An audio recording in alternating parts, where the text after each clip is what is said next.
Hello बच्चों, welcome to Shalini उब्लिकर्स channel. आज हम लोग सीखेंगे जनरल साइंस स्टैंडर्ड 8 का चैप्टर 7 जो कि है मेटल्स एंड नॉन मेटल्स। हम लोगों ने इसका फर्स्ट वाला पार्ट ऑलरेडी सीख लिया है और आज हम सीखेंगे सेकंड वाला पार्ट। तो फर्स्ट चैप्टर में हम लोगों ने मेटल्स, नॉन मेटल्स और उसके फिजिकल प्रॉपर्टीज ऑलरेडी देख लिए हैं और हम लोगों ने मेटल्स की केमिकल प्रॉपर्टीज और मेटलॉइड्स के बारे में भी काफ़ी जानकारी हासिल कर ली है। सेकेंड पार्ट में आज हम स्टार्ट करेंगे chemical properties of non metals से। और अगर आपने वो पहले वाला वीडियो पार्ट 1 नहीं देखा है इस चैप्टर का तो आप प्लीज़ वो पहले देख लीजिएगा ताकि आपको एकदम अच्छे से समझ में आए और आप अंडरस्टैंड कर पाओ। तो हम स्टार्ट करते हैं अभी जो है केमिकल प्रॉपर्टीज से ऑफ नॉन मेटल। तो उसका फर्स्ट प्रॉपर्टी है electronic configuration. Most of the non metals have 4 to 7 electrons in their valence shells. तो हम लोगों ने, अगर आपको याद होगा तो हम लोगों ने पिछली वीडियो में देखा था केमिकल प्रॉपर्टीज ऑफ मेटल्स में कि उसके आउटर शेल में ज़्यादा से ज़्यादा कितने इलेक्ट्रॉन्स होते हैं, 3 इलेक्ट्रॉन्स होते हैं। और यहाँ पे देखिए 4 to 7 इलेक्ट्रॉन्स होते हैं वैलेंस। तो हम लोगों ने वैलेंसी का मतलब भी देखा था। वैलेंस इलेक्ट्रॉन्स मतलब जो शेल का कैपेसिटी है, जो ऑर्बिट का कैपेसिटी है, उससे अगर कम इलेक्ट्रॉन्स है वो कोई भी पर्टिकुलर एलिमेंट में तो क्या होगा, उसे हम कहेंगे वैलेंस इलेक्ट्रॉन्स। ऑलराइट, तो ये है। देखिए नॉन मेटल का कितना वैलेंस इलेक्ट्रॉन्स रहेगा, आउटरमोस्ट शेल में 4 to 7 इलेक्ट्रॉन्स वैलेंस रहेगा। तो आपको दिया गया है कुछ एग्जांपल्स। तो first is an is nitrogen. तो नाइट्रोजन का एटॉमिक नंबर कितना है? Atomic number is 7। तो उसका इलेक्ट्रॉनिक कॉन्फ़िगरेशन क्या हो गया? Electronic configuration is 2 and 5। तो फर्स्ट जो ऑर्बिट है उसमें 2 का कैपेसिटी होता है, वो क्या है, पूरा हो चुका है, वो ऑर्बिट फुल है। सेकेंड ऑर्बिट में कितना कैपेसिटी होगा उसका? होता है 8 का। और थर्ड ऑर्बिट में भी होता है 8 का कैपेसिटी। लेकिन हम लोग के पास कितने हैं सेकेंड्स में? सिर्फ 5 है। तो 3 के लिए अभी भी जगह खाली है। इसके लिए हमारे वैलेंस इलेक्ट्रॉन्स क्या है? 5 है, क्योंकि ये शेल जो है, ये जो ऑर्बिट है वो फिल नहीं हुआ है। नेक्स्ट इज ऑक्सीजन, जो हम लोग O से डिनोट करते हैं और इसका एटॉमिक नंबर इज 8। तो इसका इलेक्ट्रॉनिक कॉन्फ़िगरेशन क्या हो गया? 2 and 6। तो फर्स्ट शेल में 2 और दूसरे शेल में 6। तो हमारे वैलेंस इलेक्ट्रॉन्स कितने हो गए? 6 हो गए। तो हम लोग को 4 to 7 इलेक्ट्रॉन्स बताया गया। तो 5, 6, 7। यहाँ पे है क्लोरीन, 17 उसका एटॉमिक नंबर है और इसका कॉन्फ़िगरेशन क्या है? 2, 8 और 7।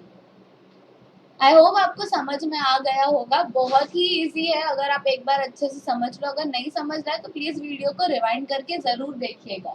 बहुत ही इंटरेस्टिंग है ये, आपको समझ जाएगा तो बहुत मज़ा आएगा सॉल्व करने में। तो अब हम देखेंगे दूसरा जो उसका प्रॉपर्टी है वो नॉन मेटल का, formation of ions. Non-metals have a tendency to accept electrons in their valence shell to form negatively charged ions called anions। तो यहाँ पे क्या कहा गया है कि नॉन मेटल का टेंडेंसी क्या होता है? To accept electrons in their valence shell. तो उनका जो वैलेंस शेल है, जो बचा हुआ शेल में जो जगह है, वो वहाँ पे वो क्या करते हैं? एक्सेप्ट करते हैं इलेक्ट्रॉन्स। और क्या फॉर्म होता है उसी की वजह से? नेगेटिवली चार्ज्ड आयन फॉर्म होता है और उसे हम क्या कहेंगे? एनियंस कहेंगे। अगर आपको याद है तो हम लोगों ने पिछली वीडियो में देखा था कि जो फॉर्मेशन ऑफ आयन का जो सेम प्रॉपर्टी मेटल में है, उसमें क्या होता है? मेटल का tendency to lose the valence electron और उसकी वजह से क्या होगा? पॉजिटिव चार्ज मिलेगा आयंस को और उसे हम कहते थे केशंस। लेकिन यहाँ पे उल्टा है। यहाँ पे क्या होता है? नॉन मेटल्स एक्सेप्ट करते हैं वैलेंस इलेक्ट्रॉन्स वैलेंस शेल में उनके और क्या करते हैं? नेगेटिवली चार्ज्ड आयंस को फॉर्म करते हैं और हम उसे क्या कहेंगे? एनियंस। ठीक है, ये आपको डिफरेंस बिटवीन में ज़रूर आ सकता है, ये आप अंडरलाइन करके ही रखना। और ये इलेक्ट्रॉनिक कॉन्फ़िगरेशन का जो डिफरेंस है ये भी आपको आएगा डिफरेंस बिटवीन में लिखने के लिए। तो अगर आपको मेटल्स एंड नॉन मेटल्स का डिफरेंशिएशन पूछा जाए तो आप ये ज़रूर लिख सकते हो। ठीक है, ये आपका बहुत मेजर पॉइंट बनता है और ऑब्जेक्टिव में भी शायद आपको ये पूछ सकते हैं। तो आगे बढ़ते हैं और देखते हैं एग्जाम्पल्स, तो देखिए ये क्लोरीन है, क्लोरीन का कितना था एटॉमिक नंबर 7 था। तो क्लोरीन ने क्या किया, क्लोरीन का जो टोटल एटॉमिक नंबर है 17 है, लेकिन उसने एक और इलेक्ट्रॉन को एक्सेप्ट किया है, मतलब वो प्लस हो गया है इलेक्ट्रॉन। इसकी वजह से क्लोरीन पे टोटल क्या चार्ज आ गया है, नेगेटिव चार्ज आया है, तो उसका क्लोराइड आयन बन गया है। ठीक है, ऑक्सीजन का है कितना, 8 है एटॉमिक नंबर, और उसका कॉन्फ़िगरेशन क्या था, 2 एंड 6। तो ऑक्सीजन ने क्या किया, दो जो वैलेंस इलेक्ट्रॉन्स है उसके शेल में एक्सेप्ट किया, इसके लिए क्या हो गया, हमें ऑक्सीजन का जो ऑक्साइड आयन है उसका पूरा नेगेटिव चार्ज तो बन ही गया है और शेल भी पूरा हो चुका है। Next is nitrogen. तो नाइट्रोजन में 3 इलेक्ट्रॉन्स का वैलेंसी है, तो नाइट्रोजन ने 3 इलेक्ट्रॉन्स को एक्सेप्ट किया है, इसकी वजह से यहाँ पे 3 जो है साइंस है नेगेटिव के, और उसका आउटर मोस्ट शेल भी फिल हो गया है, और हमें क्या मिला है, नाइट्राइड आयन। और ये जो सारे आयन है उस पर कौन सा चार्ज है, नेगेटिव। तो आप जितने आप देखोगे तो आपको पता चलेगा कि जितने इलेक्ट्रॉन्स जो है या एलिमेंट्स नॉन मेटल्स है वो एक्सेप्ट करते हैं, उतने यहाँ पे साइंस बनते हैं। तो यहाँ पे एक इलेक्ट्रॉन को सिर्फ एक्सेप्ट किया है, इसके लिए एक जो है नेगेटिव साइन बना हुआ है, यहाँ पे 2 है, इसके लिए यहाँ पे 2 साइंस है। यहाँ पे 3 इलेक्ट्रॉन एक्सेप्ट किया है, इसके लिए यहाँ पे 3 इलेक्ट्रॉन 3 नेगेटिव साइंस है। ठीक है, next is reaction with oxygen. Oxygen के साथ अभी नॉन मेटल्स कैसे रिएक्ट करेंगे, अभी हम लोगों ने पिछली वीडियो में सीखा था कि मेटल्स के साथ जब ऑक्सीजन रिएक्ट होता है तो हमें क्या मिलता है, मेटल ऑक्साइड मिलता है। तो नॉन मेटल्स का क्या मिलेगा वो हम यहाँ पे देखेंगे। Non metals combine with oxygen to form their oxides. तो नॉन मेटल के भी क्या होता है, नॉन मेटल का ऑक्साइड्स होता है। Non metal plus oxygen is equal to non metal oxide. तो नॉन मेटल प्लस ऑक्सीजन, तो नॉन मेटल को आप ऑक्सीजन के साथ रिएक्ट करोगे तो आपको नॉन मेटल ऑक्साइड मिलेगा। The oxides of non metals are acidic in nature. जो ऑक्साइड्स है नॉन मेटल्स के, वो क्या है, एसिडिक है नेचर में। और मेटल्स के क्या थे, बेसिक थे। जो ऑक्साइड्स ऑफ मेटल्स थे वो क्या थे, बेसिक थे, और ये जो है नॉन मेटल्स का ऑक्साइड्स वो क्या है, एसिडिक। ये भी आपका डिस्टिंग्विश का पॉइंट है, तो आप इसे अंडरलाइन करना और याद भी जरूर रखना। They react with bases to form soluble salt and water. तो अगर ये एसिडिक है नेचर में तो वो बेस के साथ रिएक्ट करके हमें क्या रिजल्ट देगा, सॉल्ट एंड वाटर रिजल्ट देगा। तो अगर आपको कल का याद होगा वीडियो, तो हम लोगों ने क्या सीखा था कि जो मेटल अगर बेसिक होता है नेचर में और अगर वो एसिड के साथ रिएक्ट करे तो हमें रिजल्ट क्या देगा, सॉल्ट एंड वाटर रिजल्ट देगा। तो यहाँ पे सिर्फ उनका नेचर चेंज हो गया और वो कौन से वाले अपोजिट एलिमेंट के साथ उसका नेचर के साथ रिएक्ट करेंगे वो यहाँ पे चेंज हो गया है, या आपको याद रखना है। लेकिन दोनों के रिजल्ट में हमें क्या मिल रहा है, acid into base is what मिल रहा है, हमें रिजल्ट में सॉल्ट एंड वाटर मिल रहा है। तो यहाँ पे कुछ एग्जांपल्स है आपको दिए गए हैं। कार्बन प्लस ऑक्सीजन का जो 2 मॉलिक्यूल्स है वो लिया है, तो आपको यहाँ पे क्या मिला, C+O2 is CO2, CO2 plus 2NaOH। तो यहाँ पे हम लोगों ने CO2 और बेस लिया है 2NaOH, तो that gives us what, Na2CO3 plus H2O। तो हमें उससे क्या मिला, सॉल्ट एंड वाटर। तो Na2CO3 मिला और H2O मिला, H2O is water. The oxides of non-metal react with water to form an acid. तो जो नॉन मेटल के ऑक्साइड्स है अगर हम उससे वाटर से रिएक्ट करें तो हमें क्या मिलेगा, एसिड मिलेगा। तो कुछ एग्जांपल्स हैं यहाँ पे, जैसे कि CO2 plus H2O gives us H2CO3, तो हमें क्या मिला, कार्बोनिक एसिड मिला। तो देखिए नॉन मेटल को अगर आप, नॉन मेटल्स जो है जो एसिडिक इन स्ट्रक्चर है, अगर आप उसे वाटर के साथ रिएक्ट करने को दे तो क्या मिलेगा, हमें एसिड मिलेगा। तो CO2 प्लस H2O क्या हुआ, H2CO3 हुआ जो है कार्बोनिक एसिड। तो आपको शायद ऐसे भी हो सकता है कि ये जो है केमिकल नेम्स आपको दे सकते हैं और आपको पूछ सकते हैं कि इनके नाम क्या है, या फिर आपको नॉर्मल नाम पूछेंगे और हो सकता है कि आपको इनके केमिकल नेम पूछे। That is one possibility. और दूसरा है कि शायद आपको इक्वेशंस पूछेंगे और आपको पूछेंगे कि अगर ये इक्वेशन में हम लोग ये जो दो एलिमेंट्स है उसको मिक्स करेंगे तो हमें क्या मिलेगा, ये आपको शायद पूछ सकते हैं। तो ये इक्वेशंस आप जरूर याद रखना। तो दूसरा है SO2 plus H2O, that gives us H2SO3।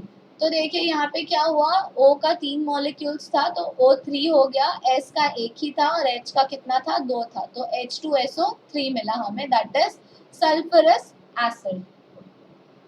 SO3 plus H2O, that gives us H2SO4। तो हमें यहाँ पे क्या मिला है, SO3 H2O, हमें इसका रिएक्शन से H2SO4 मिला है जो है सल्फ्यूरिक एसिड।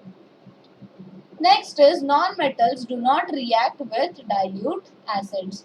तो हम लोगों को क्या पता चला, नॉन मेटल्स जो है वो डाइल्यूट एसिड के साथ रिएक्ट नहीं करते हैं।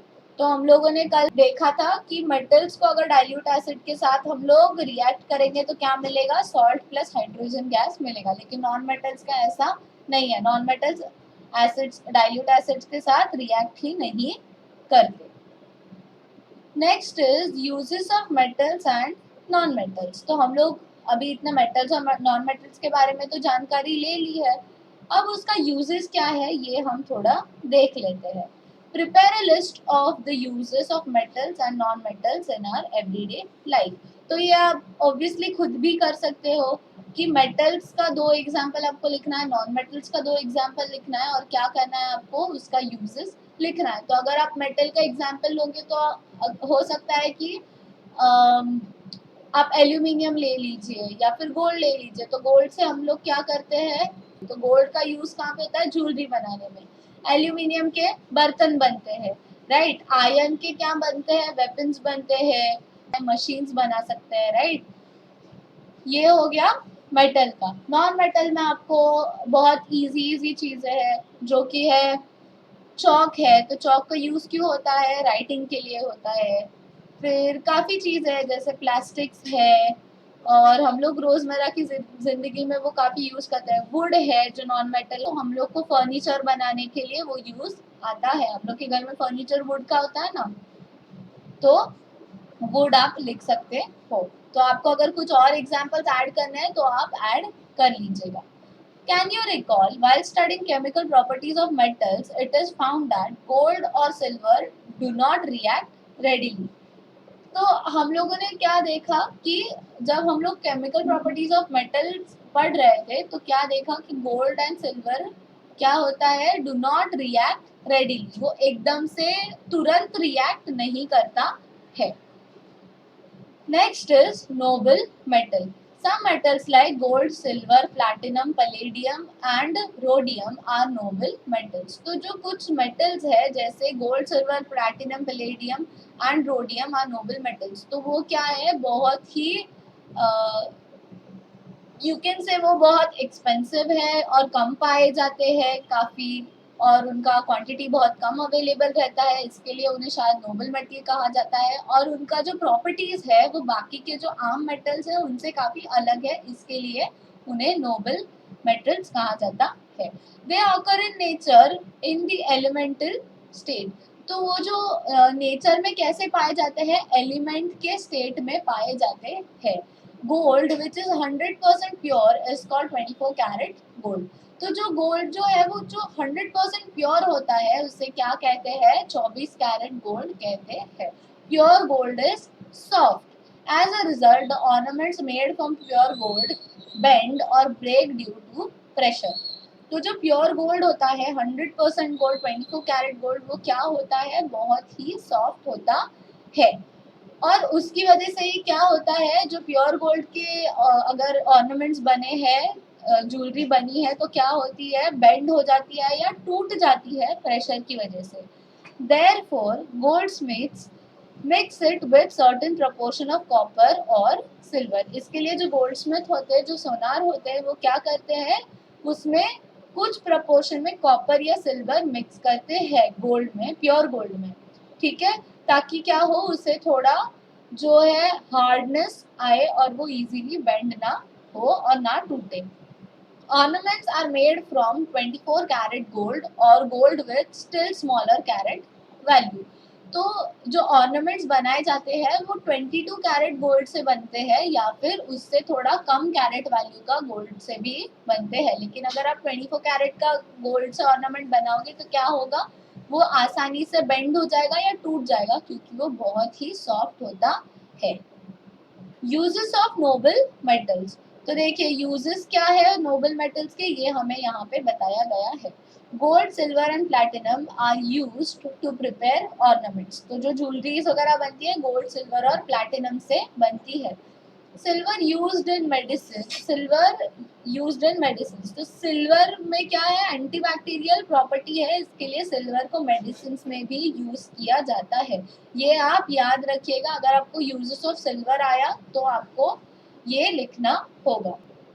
Gold and silver also use to make medals, तो गोल्ड एंड सिल्वर का हम लोग क्या बनाते हैं, मेडल्स भी बनाते हैं। गोल्ड मेडल, सिल्वर मेडल मिलता है ना, कोई भी अगर प्रतियोगिता जीते तो हमें गोल्ड और सिल्वर मेडल मिलता है, तो उससे मेडल्स भी बनते हैं।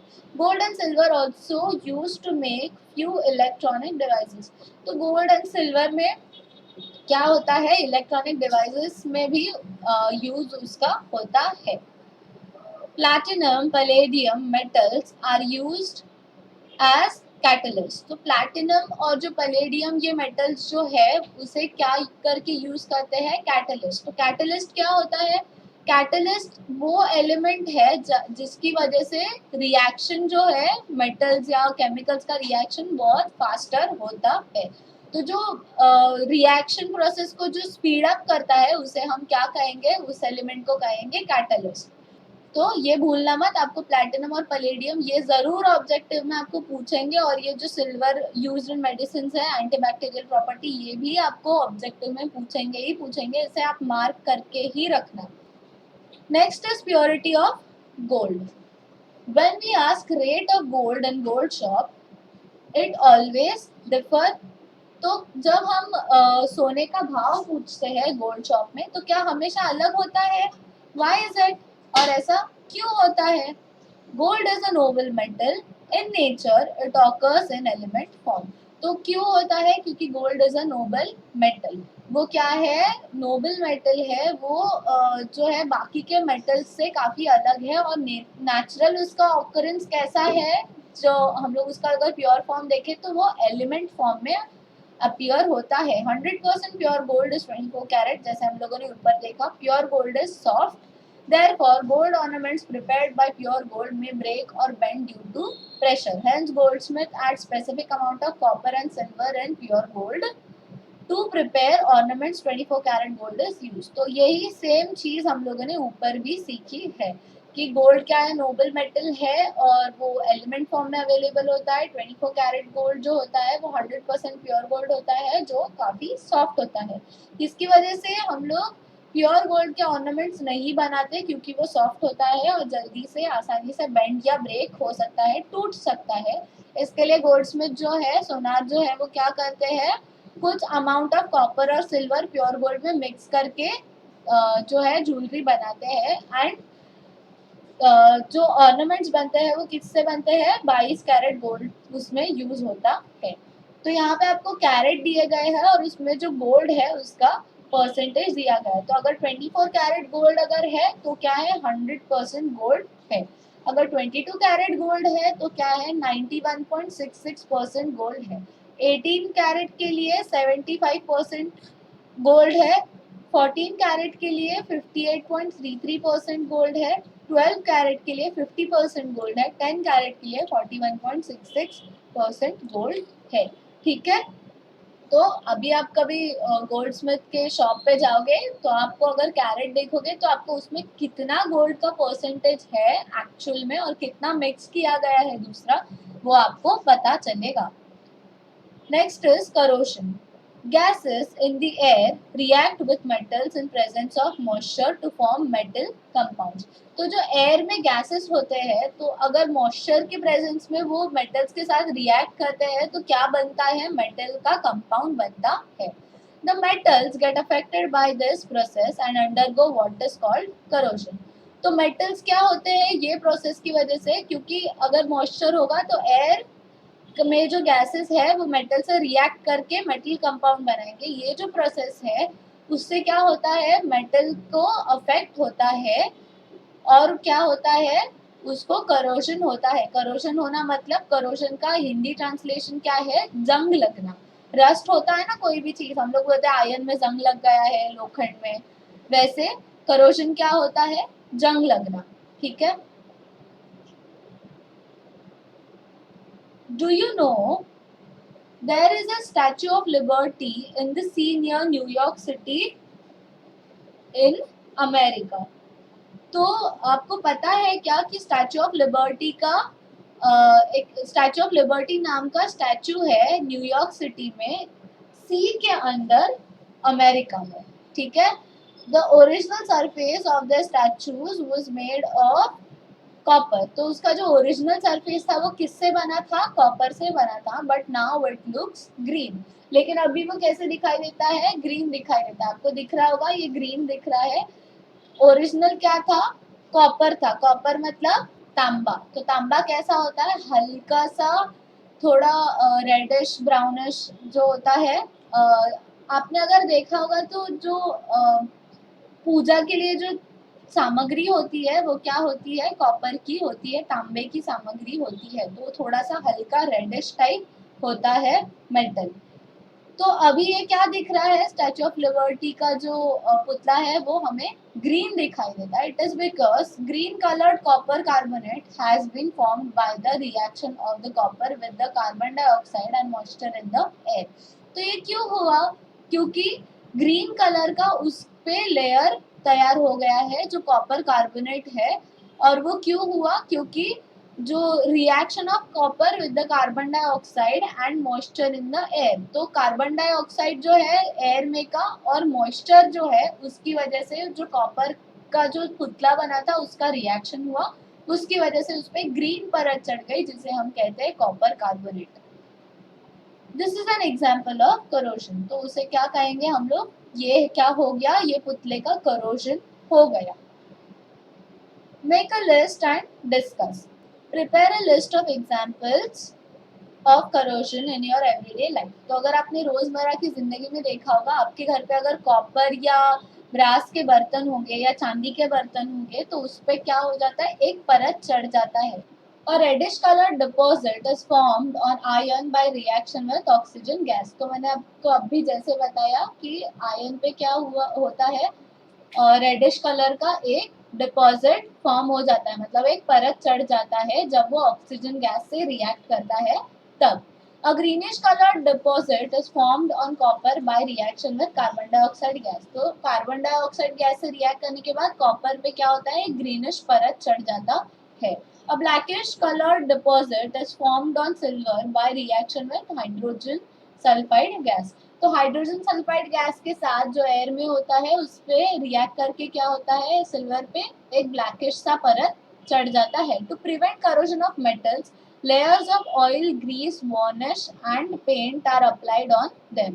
तो ये जो मेटल्स है अगर ये एयर के साथ डायरेक्ट कांटेक्ट में आ जाते हैं तो ये जो पर्टिकुलर गैसेस के साथ रिएक्ट होके वो क्या हो जाते हैं, उनमें करोजन होता है, वो करोड हो जाता है. इसके लिए क्या किया जाता है, इनका करोजन जो है वो प्रिवेंट करने के लिए इन मेटल्स पे ऑयल, ग्रीस, वार्निश और पेंट के लेयर जो है वो अप्लाई किए जाते हैं. Also painting with another non corroding metal is done. तो और दूसरा जो नॉन करोडिंग मेटल है जिसका करोजन नहीं होता है, ऐसे मेटल से भी प्लेटिंग किया जाता है. प्लेटिंग मतलब उसकी भी परत चढ़ाई जाती है. Iron is arrested bye zinc plating. तो आयरन को जिंक का परत चढ़ाया जाता है क्योंकि जिंक ये जो मेटल है वो क्या नहीं होता, करोड नहीं होता है.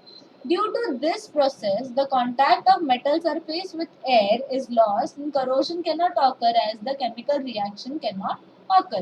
तो ये जो प्रोसेस है प्लेटिंग का या पेंटिंग का या ग्रीसिंग वार्निश या ऑयलिंग का, तो ये प्रोसेस की वजह से क्या होता है, जो मेटल का डायरेक्ट कांटेक्ट नहीं होता है एयर से, और वो कांटेक्ट टूट जाता है और करोजन नहीं होता क्योंकि इन दोनों के बीच में केमिकल रिएक्शन ही नहीं होता। Next is alloy. अलॉय का हिंदी ट्रांसलेशन क्या है? अलॉय माने मिश्र धातु। A homogeneous mixture of two or more metals or a homogeneous mixture of metal with a non-metal is called alloy. तो दो या दो से ज्यादा मेटल्स या फिर मेटल एंड नॉन मेटल का जो मिक्सचर होता है उसे क्या कहेंगे? अलॉय कहेंगे। होमोजीनियस मतलब सजातीय, हाँ, तो जो एक दूसरे में घुल मिल जाए ऐसा जो मिक्सचर होता है उसे हम क्या कहेंगे? Homogeneous mixture. तो मेटल, दो या ज्यादा मेटल का या फिर मेटल और नॉन मेटल का जो मिक्सचर होगा होमोजीनियस उसे कहेंगे अलॉय। अलॉय मतलब मिश्र धातु। Alloys are made by mixing the constituent elements in as per the requirement. तो जो एलिमेंट्स है वो रिक्वायरमेंट के हिसाब से मिक्स करके उसका क्या बनाएंगे? अलॉय बनाएंगे। For example, the stainless steel utensils used at home are made of an alloy of iron with carbon, chromium and nickel. तो जो स्टेनलेस स्टील के हम लोग बर्तन यूज करते हैं घर पे वो किसका अलॉय है? वो अलॉय है, लेकिन किसका? Iron with carbon, chromium and निकल। तो आयरन को मिक्स किया जाता है कार्बन, क्रोमियम और निकल के साथ, तो उसका क्या होता है? स्टेनलेस स्टील की अलॉय बनता है। The alloy bronze is formed from copper and tin. तो जो ब्रॉन्ज है, ये जो अलॉय है, ये किससे बनता है? कॉपर और टिन को मिक्स करके बनाया जाता है। Do you know there is an iron pillar in the premises of Qutub Minar in Delhi made about 1500 years ago. तो आपको पता है क्या कि कुतुब मीनार जो है, जो बहुत ही फेमस है, टूरिस्ट प्लेस है अभी दिल्ली में, उसके प्रेमाइजेस में मतलब उसके आंगन में क्या है? एक आयरन पिलर है जो करीब करीब 1500 साल पहले बनाया गया है। The pillar is lustrous even after so many years. This is because our ancestor had made it from an alloy. तो आज भी जो है हम लोगों ने सीखा अभी अभी कि आयरन क्या हो जाता है, अगर ऑक्सीजन के साथ रिएक्ट कर जाए तो उसमें क्या हो जाता है? करोजन होता है, जंग लग जाता है। लेकिन ये जो पिलर है 1500 साल से खड़ा है, लेकिन इसमें अभी तक जंग लगा नहीं है, वो आज भी लश्चरस है। लश्चर का मतलब क्या था? चमक, चकाकी, ठीक है, उसमें आज भी लश्चर जो है, चमक जो है, वो वैसे ही बरकरार है। तो ये क्यों है? बिकॉज हम लोग के जो एंसेस्टर्स थे, हम लोग के पूर्वजों ने इसको कैसे बनाया था? अलॉय से बनाया था। It contains small proportion of carbon, silicon and phosphorus mixed in iron. तो जो इसमें जो एलिमेंट्स है वो कौन से है? कार्बन, सिलिकॉन, फॉस्फोरस है, जो आयरन में मिक्स किए गए थे, और ये अलॉय से ये पोल को जो है, पिलर को बनाया गया था। इसके लिए आज भी ये वैसे ही लश्टरस है क्योंकि इसका जो है एटमॉस्फेयर के साथ, जो एयर है ऑक्सीजन के साथ डायरेक्टली कांटेक्ट नहीं हुआ है। Do you know a cheap variety of stainless steel is made sometimes by using copper instead of costly nickel. जो स्टेनलेस स्टील जो है, जो बर्तन हम लोग यूज करते हैं घर पे, वो जो मटेरियल है उसका जो चीप वैरायटी है वो कैसे बनाया जाता है? कभी कभी कॉपर यूज करके बनाया जाता है इंस्टेड ऑफ निकेल। तो निकेल जो है वो काफी कॉस्टली होता है, तो निकेल के जगह पे कॉपर को यूज करके स्टेनलेस स्टील बनाया जाता है। You might have seen the vertical cracks in stainless steel vessels, the reason is as above. तो आपने कभी वर्टिकल क्रैक्स देखे होंगे जो स्टेनलेस स्टील के बर्तन है उसमें, जैसे कि वो थोड़े फट जाते हैं या उसको क्रैक आ जाता है बर्तन को, तो क्यों होता है? क्योंकि उसमें कॉपर होता है। Because it is a cheap quality stainless steel, nickel का उसमें यूज नहीं होता, कॉपर का होता है। इसके लिए क्या हो जाता है? उसमें कभी कभी वर्टिकल क्रैक्स आ जाते हैं और वो बर्तन फूट जाते हैं या टूट जाते हैं। Discuss. You might be knowing scrap dealers. What do they do with the scrap? Why is this needed? तो आपको पूछा गया है कि आपको स्क्रैप डीलर्स जो होते हैं, जो घर का पुराना सामान लेते हैं, कबाड़ी लेके जाते हैं, वो क्या करते हैं ये कबाड़ी के साथ? तो जो मेटल्स वगैरह होते हैं उनको सेपरेट करके वो क्या करते हैं, वापस से रिसाइक्लिंग के लिए भेज देते हैं। Why is this needed? और ये ज़रूरी क्यों है? क्योंकि अगर सब लोग सब यूज़ ही करते रहेंगे और किसी चीज़ को रिसाइकिल नहीं करेंगे तो हमें क्या होगा, जो हम लोग का सोर्सेस है, ये जो मेटल्स, नॉन मेटल्स और ये जो सारे चीज़ का ये जो सोर्सेस है वो क्या हो जाएंगे, ख़त्म हो जाएंगे अगर हम लोग वापस से रिसाइकिल उनको नहीं करके यूज़ करेंगे तो। तो आई होप आपको ये लेसन समझ में आ गया होगा। ये हमारा सेकंड पार्ट यहीं पे ख़त्म हो जाता है। आप पहला पार्ट भी देख लीजिएगा और सेकंड पार्ट भी देख लीजिएगा। हम लोग अगले वीडियो में मिलेंगे इसके क्वेश्चन आंसर्स के साथ। तब तक आप ये लेसन को अच्छे से रिवाइज कीजिएगा और जो बाकी के भी लेसन हम लोगों ने ऑलरेडी अपलोड कर लिए हैं यूट्यूब पे, वो आप देख लीजिएगा। और आपको आपके आपके स्टैंडर्ड्स के लेसन आपके आपके स्टैंडर्ड के प्लेलिस्ट में ज़रूर मिल जाएंगे। कोई डाउट है तो आप मुझे कमेंट बॉक्स में पूछ सकते हो। कोई और वीडियो का सजेशन है, कोई और आपको चैप्टर चाहिए या सब्जेक्ट चाहिए तो आप मुझे कमेंट बॉक्स में ज़रूर बताइएगा। मैं आपके सारे कमेंट्स का जवाब ज़रूर दूंगी। ठीक है, तो हम मिलेंगे अगले वीडियो में। इस वीडियो को लाइक, शेयर और सब्सक्राइब करना बिल्कुल मत भूलना। और अगर आप नए हो तो आप बेल का आइकॉन जो है, नोटिफिकेशन आइकॉन, वो ज़रूर ऑन कर देना ताकि आपसे कोई भी नोटिफिकेशन मिस ना हो। अगर आपने ये सब ऑलरेडी कर दिया है तो थैंक यू वेरी मच। और अगर आपको वीडियो पसंद आया तो आप मुझे कमेंट बॉक्स में एक थैंक यू तो बोल ही सकते हैं। ऑलराइट, मिलेंगे अगले वीडियो में अगले कॉन्सेप्ट के साथ। तब तक के लिए bye bye, stay home, stay safe.